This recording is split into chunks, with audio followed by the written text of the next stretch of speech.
سوال یہ ہے کیا فرماتے ہیں علماء اکرام اس مسئلے کے بارے میں کہ ایک شخص ایک مسجد میں نماز جمعہ ادا کرنے کے لیے گیا جہاں پر جمعہ کی نماز 2 بجے ادا ہوتی تھی۔ جب وہ اس مسجد میں پہنچا تو نماز جمعہ ادا ہو چکی تھی۔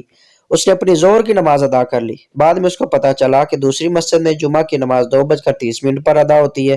اب آیا جمعہ کی نماز ادا کرنے وہ دوسری مسجد جائے گا یا نہیں؟ اور اگر وہ دوسری مسجد جائے گا تو کیا وہ مکمل نماز ادا کرے گا یا سنتیں چھوڑ سکتا ہے؟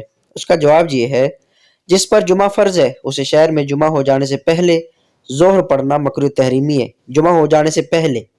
بلکہ امام ابن حمام نے تو فرمایا کہ وہ حرام ہے، اور پڑھ لیا جب بھی جمعہ کے لیے جانا فرض ہے، اور جمعہ ہو جانے کے بعد ظہر پڑھنے میں کراہت نہیں، بلکہ اب تو ظہر ہی پڑھنا فرض ہے۔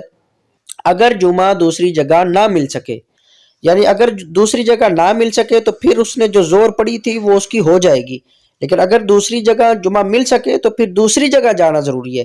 جیسا کہ آگے فرماتے ہیں کہ یہ شخص کہ جمعہ ہو جانے سے پہلے ظہر پڑھ چکا تھا، نادم ہو کر گھر سے جمعہ کی نیت سے نکلا، اگر اس وقت امام نماز میں ہو تو نماز ظہر جاتی رہی، یعنی اگر امام جمعہ کی نماز پڑھا رہا ہے تو پھر اس کی جو پہلی والی ظہر ہے وہ اس کی ختم ہو گئی، تو اس کے لیے جمعہ پڑھنا ضروری ہے، اور وہ جمعہ کی مکمل نماز ادا کرے گا۔ جو اس کی جو پہلے نماز ظہر ہے وہ مکمل طور پر باطل ہو چکی ہے، ختم ہو چکی ہے، یہ ایسی ہوگی ہے جیسے کہ وہ نوافل اس نے پڑھے ہیں، تو اس کے لیے مکمل نماز جمعہ ادا کرنا دوسری مسجد میں جا کر یہ ضروری ہوگا۔